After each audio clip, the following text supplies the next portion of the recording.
Hi. Today we're going to compare the Marshall Studio Vintage 20-watt head to a 1987X, the 50-watt Plexi Reissue or metal panel Reissue. I'm going to play both through the same 4x12, a 1971 1960A with Pulsonic Greenbacks in it. And I'm also going to use a 112 for the clean sounds, and that one has a JBL D120F in it. I'm going to use Les Paul for the distorted tones and a Telecaster for the clean tones. After the clip, I'm going to comment a bit, but I mostly want you to comment, because what do I know? I'm highly subjective, and tomorrow I may think something completely different. Next video, which is on Wednesday, I will compare the Studio Vintage to a DSL 20, so they're both 20 watters. I actually opened up both these amps the other day, and they look they don't have the same circuit, but they kind of look equally exclusive, kind of same type of components, and they look very similar inside.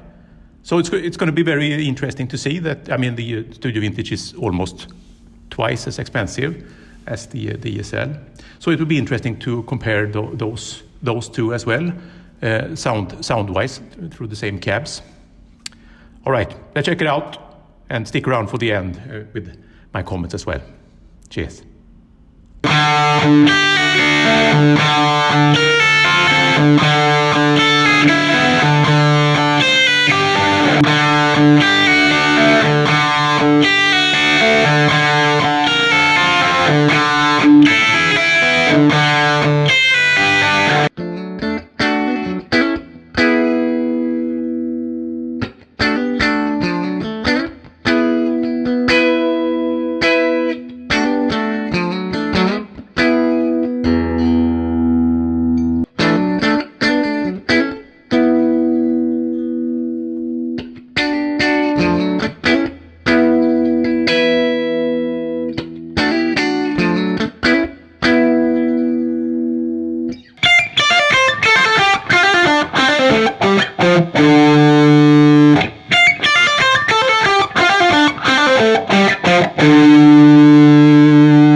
Wow, that's really close.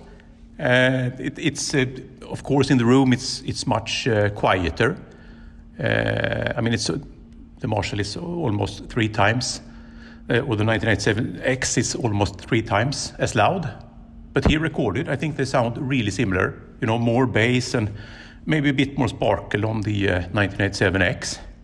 But then again, there are some fuller mids on the Studio Vintage. It is a great bang for the buck. I think it's really sympathetic, and it's a nice move of Marshall to provide this great tone at the lower price range. So this is good enough for everyone, the pros and you know, hobby players alike. So really good amp. I don't know how important the extra low end that you get. I mean, there's some dynamic range and some treble and so on also from the 97X recorded, but mostly I think it's the fullness that maybe be what motivates that one. If you're just a recording guy, live of course it's louder and so on. In many mixes you cut away those lows, but in other mixes, especially when you play, you know, only single notes, those lows may be crucial to have a big full sound. So we could spend another video at that to see, do I need a big amp with big transformers to have that natural low end, or am I still gonna cut it away in the mix anyway? So that may be a coming video as well, if you think it's interesting.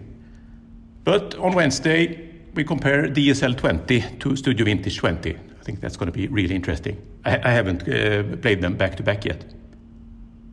All right. Now I want to know what you think in the comments. Cheers.